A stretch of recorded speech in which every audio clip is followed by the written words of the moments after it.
We want to rule our country. A fly whisk, a walking stick, and a well-decorated African hat were some of his trademarks.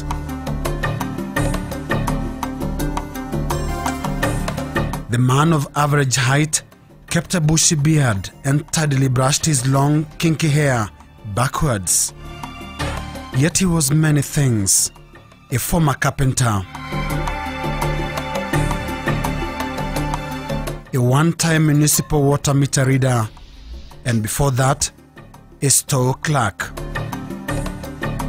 This is part of the profile of Kamau wa Muigai, who later became Johnson Kamau, and more consequentially, Mzee Jomo Kenyatta.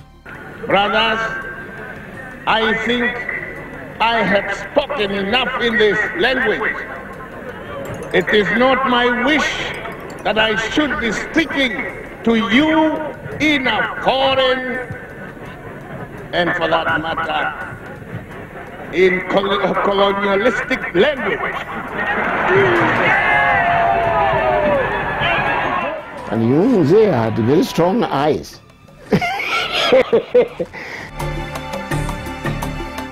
And for the most part of a 14-year period, that is the sharp glare with which Jomo Kenyatta kept our nation's affairs on check as Kenya's founding father, first president, and leader of its first black-dominated government. It was to a shaken, relatively young, independent nation that the news was announced on the morning of August 22, 1978, that Kenyatta's watchful gaze had dimmed forever.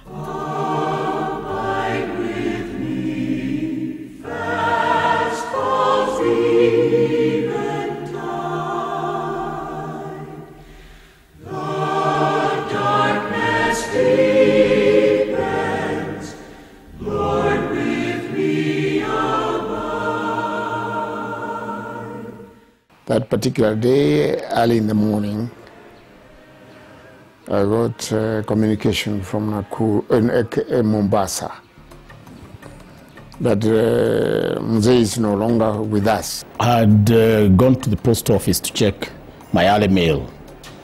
Now, outside the post office, where I had parked my car, somebody came and wrote a small chit and put it on my wipers of the car and said in Kikuyu, it goes, the fig tree has fallen in Mombasa.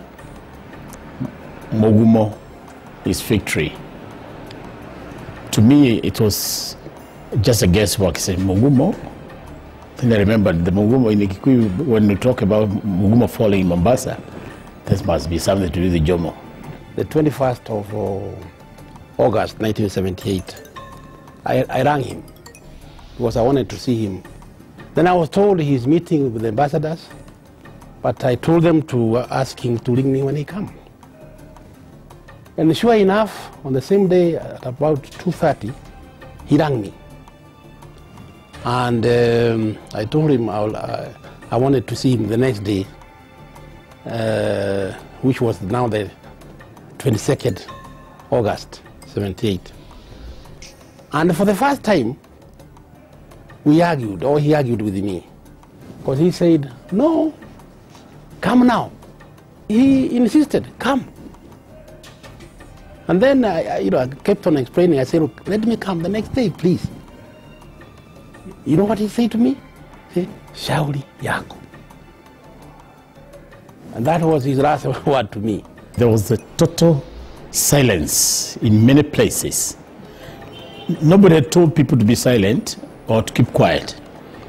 But there was assumption all over. A, that it was not possible Kenyatta can die, or had died for that matter. They thought it was a taboo to talk about the old man dying.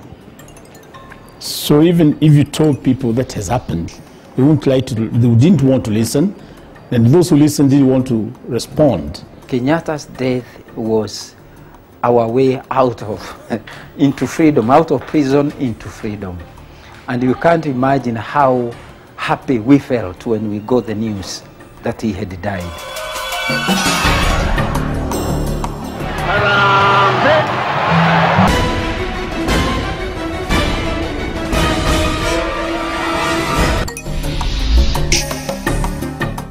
coastal city of Mombasa, Kenya's second largest city, was a favorite holiday destination for Jomo Kenyatta. Countless times he retreated to this city on what the official presidential press service often inaccurately referred to as a working holiday. On the morning that he passed on peacefully in his sleep in Mombasa, Simon Mwangi Wambogo was the police officer on duty at the communication operation room at the police headquarters in Nairobi. I got another call from Mombasa, either from Mahehu or from Mathu. And this one required me to dispatch one Air Force Caribou. And that should be flown by none other but the Air Force commander, Kanogi Churu then. We were connected with Churu with a radio telephone to his house. So I also called him. And the first thing he asked me, because Gichuru was once my boss, he asked me, what is your rank, by the way? I said, I'm an inspector. Since when did the inspectors give orders to colonels? He said, sir, I'm not ordering you, I'm saying, I'm relaying a message from State House, Mombasa. The Caribou must fly to Mombasa, and you should be the pilot. At around 6:30, I got another call, this time from Mahehu, from Hinga. And he says, can you order all the provinces to lower the national flag and the police flag half-mast? And I did that. For me, it's just to call every province. And when I call the PPU in each province, what he does down there, it was his business. So that was done.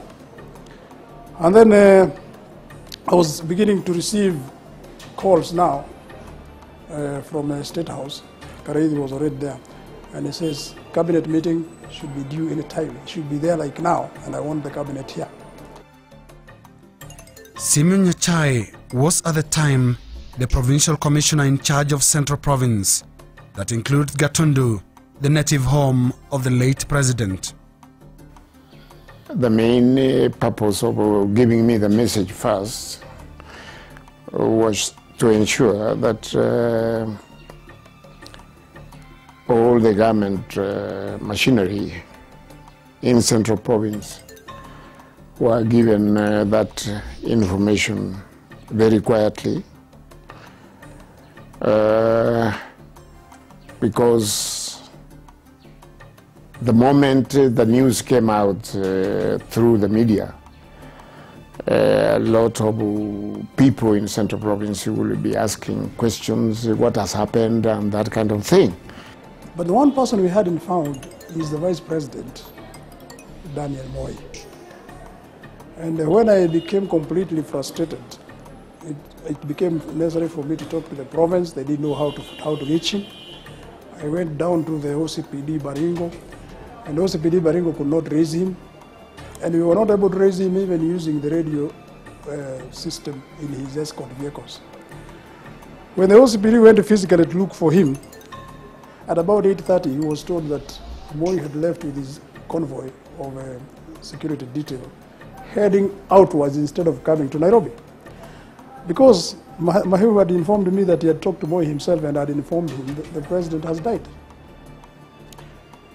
So when OCPD told me that, I told him, follow the way he followed until you catch up with him and make him come to Nairobi, because it's the only reason why the cabinet meeting will not take place.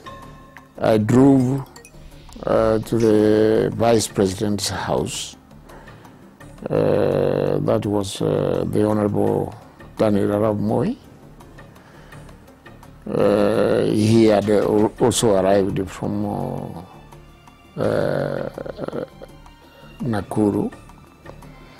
I had a short discussion with him, and he was also waiting for various formalities to be arranged. While I was there, the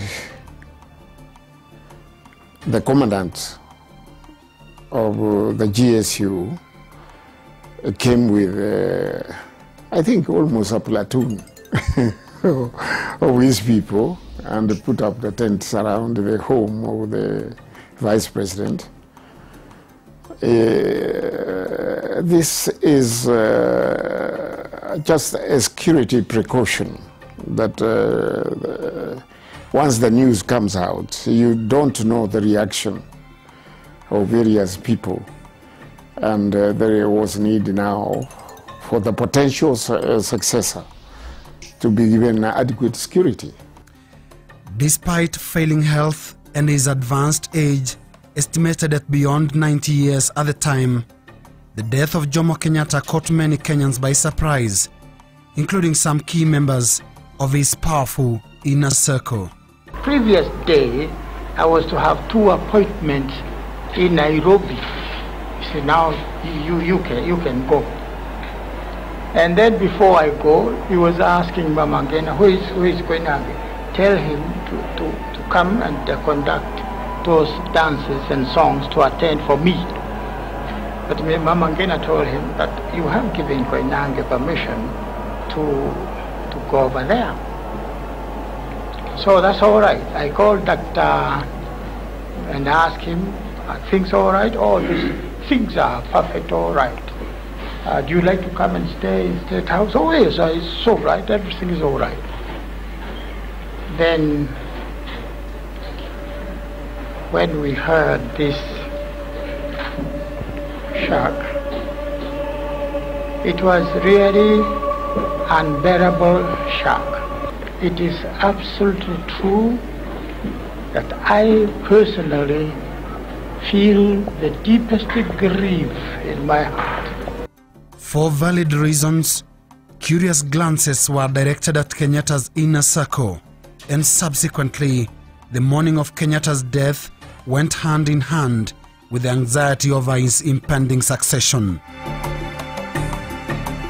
The last stages of Kenyatta's rule had been characterized by a vicious backroom jostling for political power, a scramble that sometimes spilled out into the open through various forms, the most prominent of all being the Change the Constitution movement, fronted by leaders of the then powerful tribal alliance, GEMA, the acronym for the Gikuyu, Embu and Meru Association. Njenga Karume was both GEMA chairman and member of the Change the Constitution movement. Mimi nilipoona hii niliona katiba vile inasema. Hata tukazungumza tukiwa Ulaya huko Geneva na Keka. Nikamwambia unajua katiba inasema nini? Nikamwambia katiba mimi nilikuwa naona sasa katiba ya nchi kama hii kusimamiwa na mtu mmoja kama Njenga Karume au mwingine. Hadi president akifa au pengine awe mmoja hawezi kufanya kazi automatic for 90 days vice president is the acting president. Akiwa hata sio Moi, akiwa ni mtu baya kabisa wa kuharibu nchi, si ataharibu. Ndio tulikuwa tunasema hii katiba to change, to amend. Well, one of the things that I did first of all is to kill it by saying any threat to the life of the president or imagine that the president is sick or is going to die, that's treason. Hata nilimuuliza Jojo, tulikutana State House, nikamuuliza, akanibeba na gari yake tukienda town. Nikamuuliza, nishauri, hii treason unasema tutakiwe na treason. Ni mahali gani tumesema tunataka kupindua serikali au kufanya ni mahali gani? Kaniambia katiba. Si unajua kulingana na katiba according to the law. Imagine, hata kuimagine kifo cha president, hiyo ni treason. Nikamwambia sisi tumeimagine wapi? Akaniambia miaka hii yote wakati Kenyatta alikuwa na kubusa ugani ya Mungu fikiria kuchange katiba. Si sasa mnaona sasa anakuwa mgoja ndio mnaanza hiyo ni fikira zenu ndio mtaenda treason ya hiyo kwanza imagination hiyo yetu. Kwa hivyo hiyo mzee Jojo alitutisha na unajua Kenyatta angekubali tustakiwe. But the rapid pace of events on August 22nd appeared to conspire against whatever other schemes. On the same day, Vice President Daniel Arap Moi was sworn in as acting president, and he immediately embarked on his first task, the state funeral of his predecessor, Jomo Kenyatta.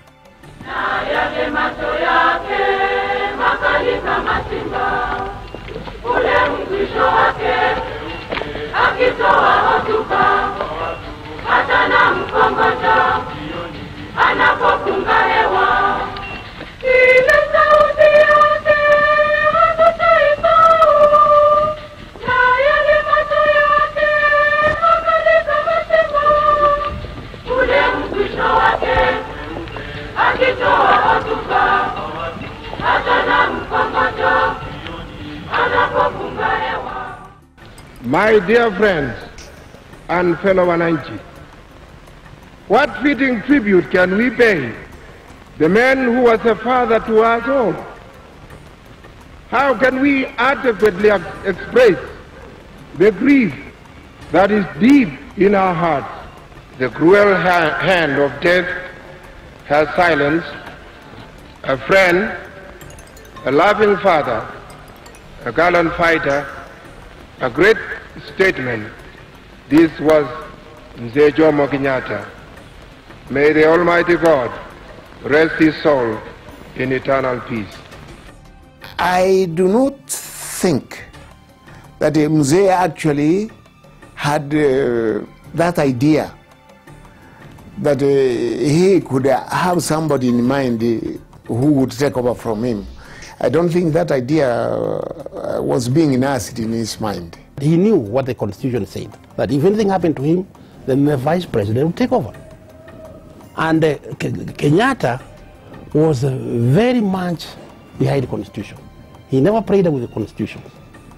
And for that, I think he was satisfied with the Moi position as a vice president.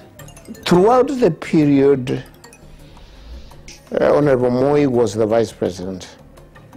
He demonstrated very strong loyalty to Mzee. And he carried out what he expected Mzee would want him to do. So he was quite loyal, and Mzee trusted him. One may say anything about Moi, but I have never heard Moi, even when he became president for 24 years, I have never heard Moi say anything bad against Kenyatta, even today. So that loyalty, I think Moi's mind is that Kenyatta is somewhere in Gatumbi, and he respects him as his boss. As it would later turn out, Moi's reverence for Jomo Kenyatta ran through all those who came into direct contact with the old man. Right from the time he emerged to take a place in the freedom struggle, Kenyatta was widely regarded with both fear and respect. He was literally a mythical figure, larger than life. He was this figure whom I always dreamt of meeting. When he called me to go to see him in State House on an issue like his personal banking, when I got to State House gate, I would have water in my stomach. He has called me in a friendly way, but I'm worried about this man, what he may turn out, what he may tell me. And that water would not disappear until I have left the gate. Kenyatta was not a simple person. He had that personality. He was a born, intelligent man. He did not require education. There are those people who are born with that kind of intelligence. Some people like to call it even wisdom. Probably we might combine the two. He had that. And that enabled him to work secretly in many things. His name was in the songs that were sung everywhere. Okay, so you grew up hearing these songs, the military songs of the Mama, the question of education. So you knew that he was this person who had gone to England to go and get education and bring it back to the country. He was this figure who had gone to England to fight for our land.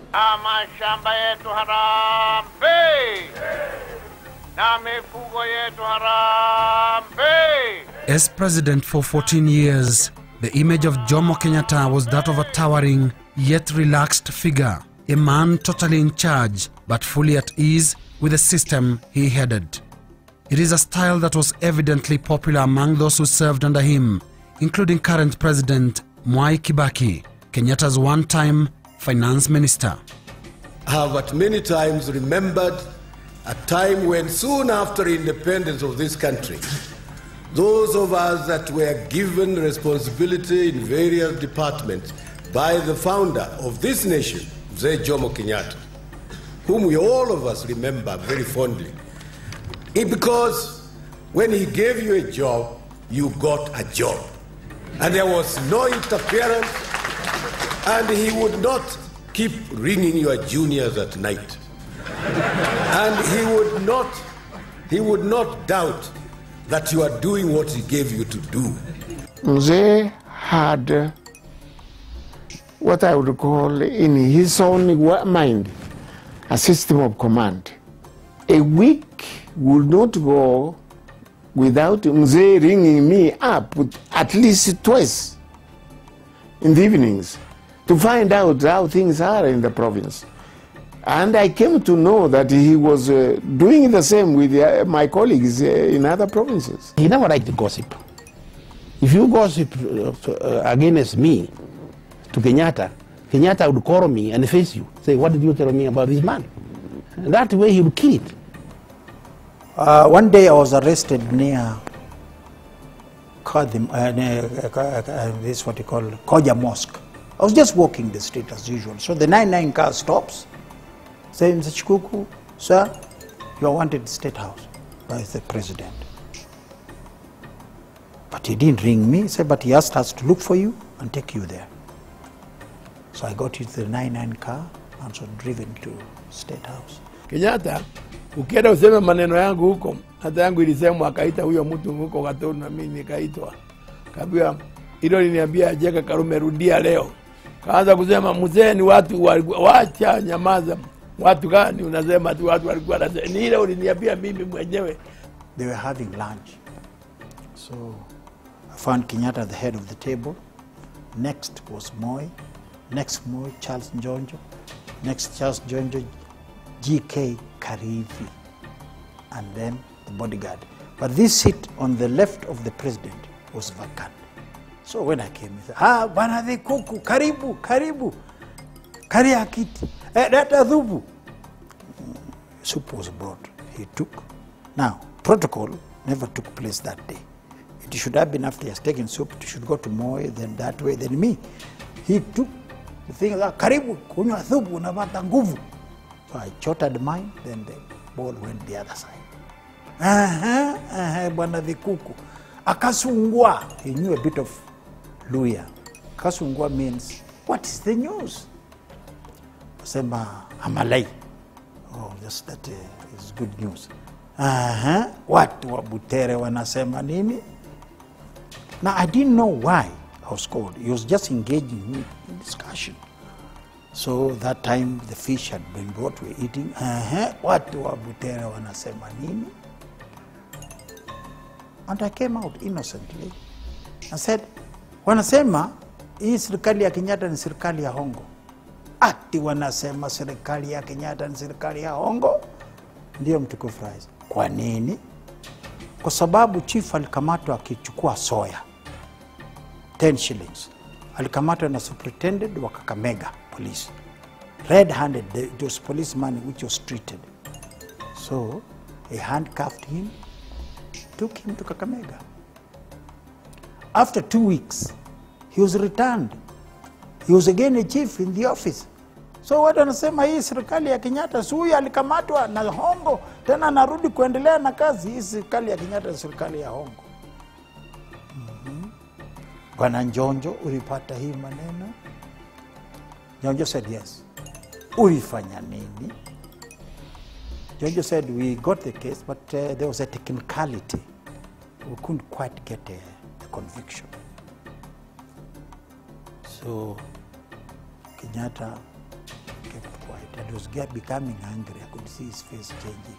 Karithi, Fries, kwenda huko ofisi yangu, pigia simu bwana Boyd. Boyd was the PC president. Ambia Boyd kwamba ile chifu ya Marama, bwana Vikuku anaitwa nani? Anaitwa Jared Osora. Ile chifu ya Marama, Jared Osora, amefutwa kazi.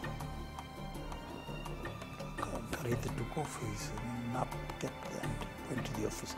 From that time, Kenyatta never finished his speech. Nyama ikaletwa, anaendelea. He kept quiet. He never talked again. He was angry?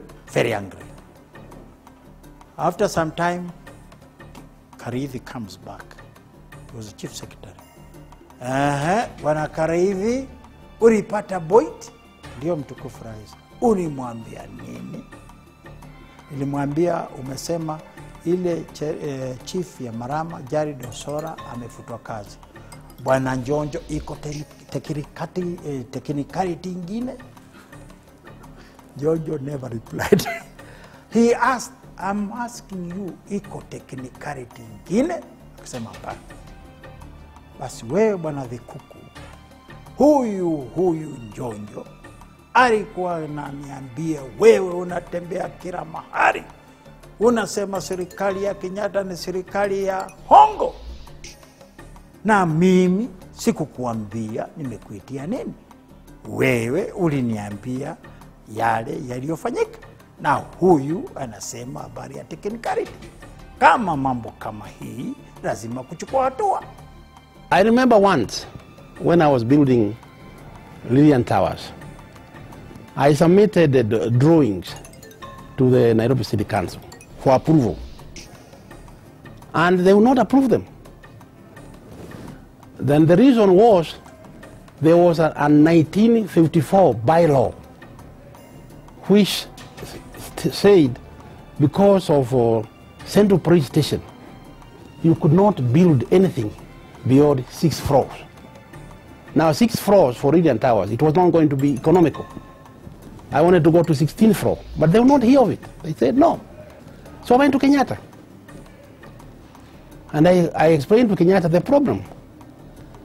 Then Kenyatta rang Goba, and he said, Goba, if somebody wants to build a building to reach heaven, what is your problem?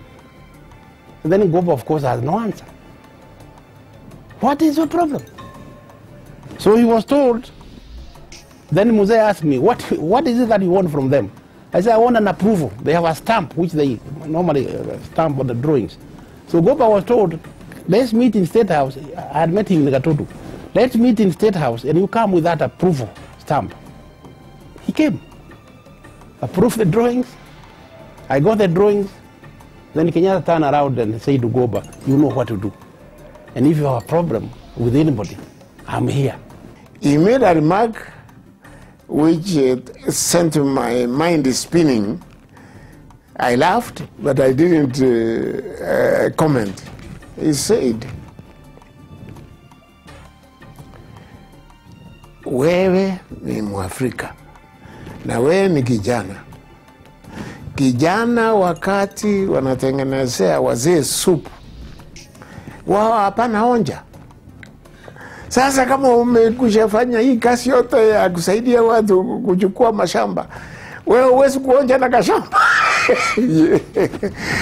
Because I told him that there is no way you can appoint Gay or excuse you from standing in Parliament, because there is the law. I mean, he says he's disqualified.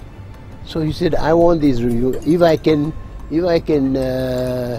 exempt somebody, no, if I can get somebody who is sentenced to death and a commute sentence to life, why can't I excuse Gay? So we had to amend the constitution so that Gay can stand as a member of parliament. But Kenyatta's way of doing things did not always attract approval. His critics saw him in the same light as most of Africa's post-independence leaders who replaced colonialism with a new breed of dictatorship rested on a pile of broken pre-independence promises.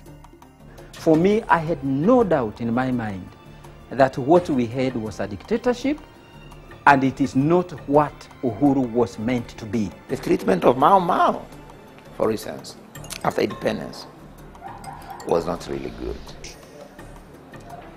It's as if we ignored the people who were in the forest and the mountains. Okay?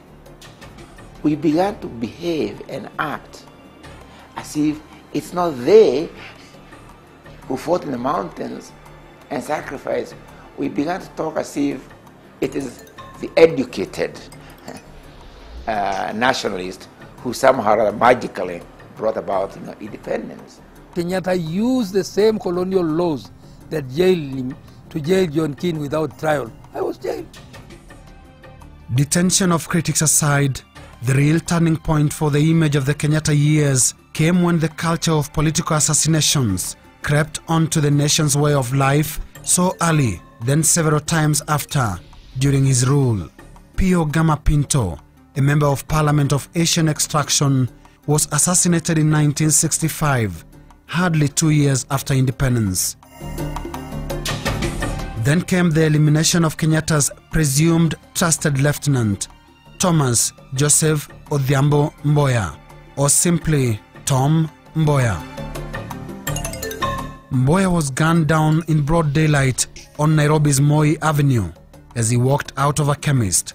Mboya's convicted killer, Nahashon Isaac Njenga Njoroge, famously asked, "Why don't you go for the big man?"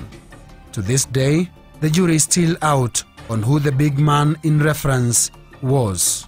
How can you interpret the big man? Because there are so many big of them, big men, and you might go up the staircase and somebody say, no, there's a bigger man there. And everybody will be saying that same. There was no way of stopping Tom from ever becoming the president of this country. And the only way to stop him, instead of thanking him, they gave him 3 bullets in his chest at lunchtime to get rid of him. Mboya was not afraid to Kenyatta. He was not afraid to Kenyatta. He was very loyal to Kenyatta. He was working for Kenyatta. And at no time in my view did the Mboya try to undermine Kenyatta. He may have had his ambition, like all of us.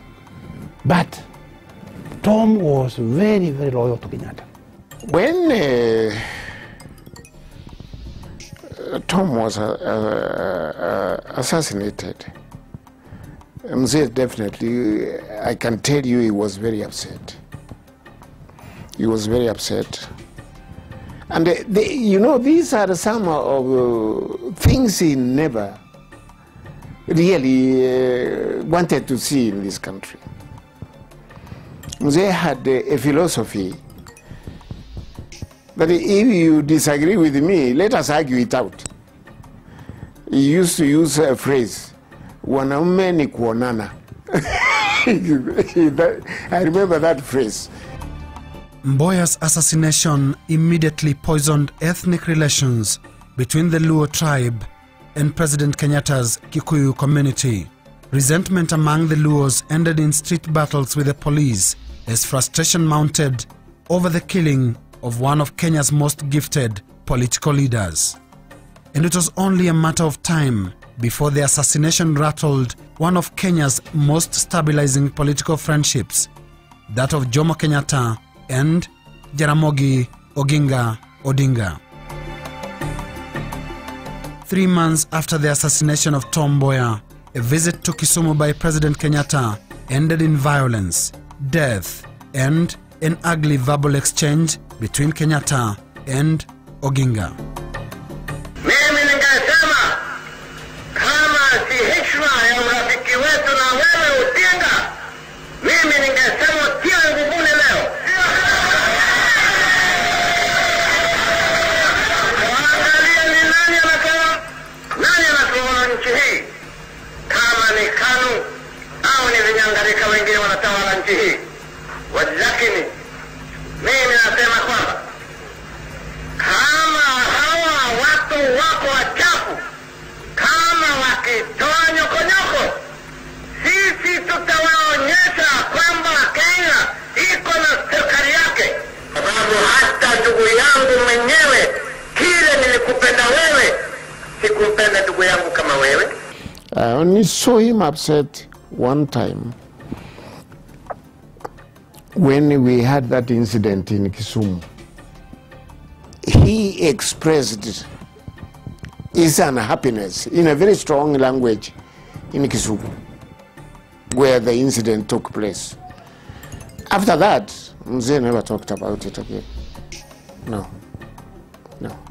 He had a very soft heart for Jaramogi. Not at the expenses of Boya, but they were like his children. Up to the time Mzee passed on, I never heard him say anything adverse about Jaramogi. Seeing them with Odinga and the way they were interacting, it was very, very powerful, for me. So I was actually very sad when they fell out, years later. The Kisumu incident in 1969 virtually ended the Kenyatta-Odinga warm relations.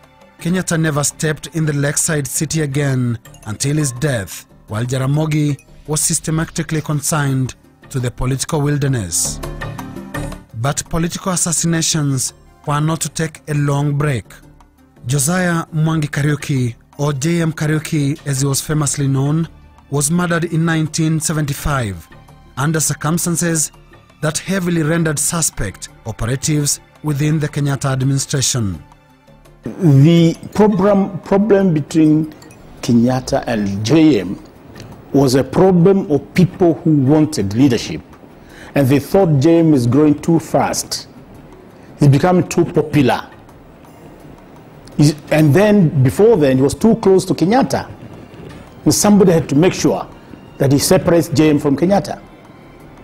And indeed he was. There was even a song, Maheni Maro.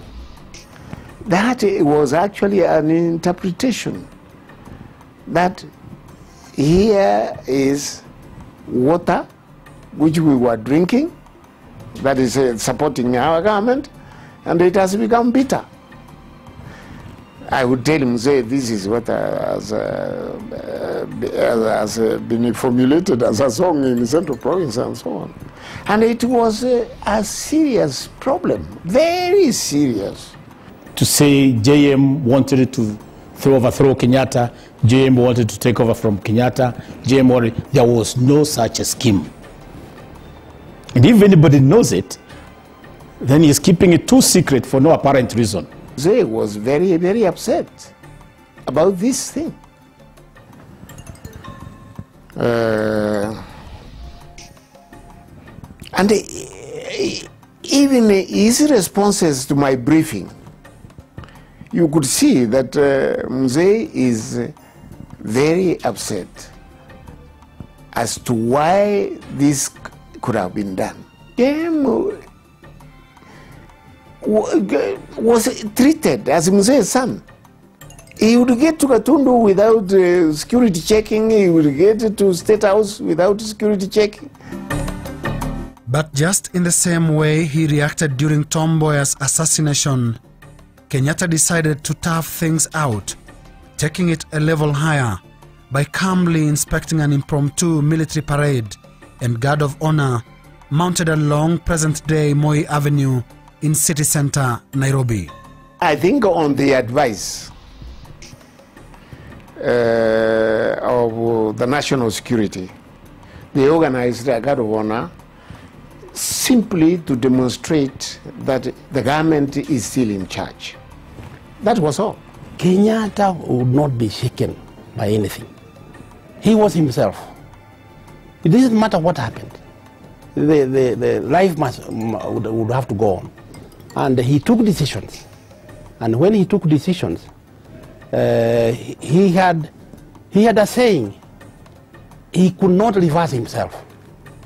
If he make a mistake, he had to live with it.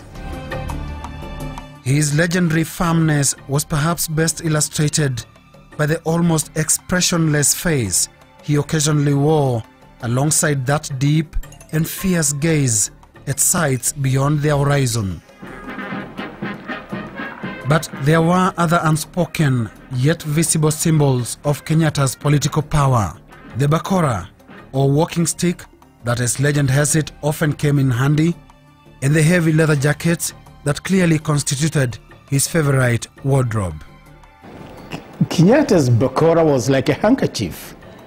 How do you go without a handkerchief, even if you have no fever?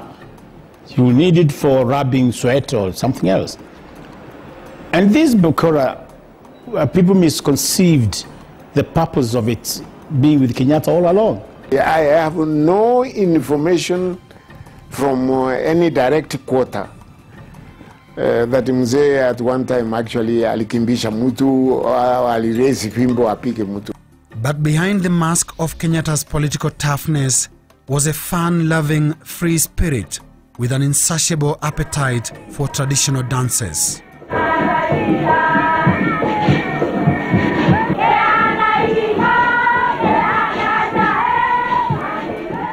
It was another way of relaxing him. You know, as a head of state, you have so many things coming to you, and you have so many people coming to see you. Then there is what is perhaps the little-known side of Jomo Kenyatta. That is, a Jomo Kenyatta full of fear. Fear for aeroplanes and fear for lifts. Kenyatta did not like flying, you know, out of the country. If he went out of the country, it was either by ship or on the road. Kenyatta also did not like going by lift. This is why you find even today in Harambee House, his office was in the second floor, so he could walk. We flew the same plane with Jomo Kenyatta, the president. He said to me, I was almost his errand boy, and the moment turbulence, Kenyatta freezes to death. Menamwambia mzee hii kitu tutafika land hapana jali. Again another turbulence, the man just gone completely.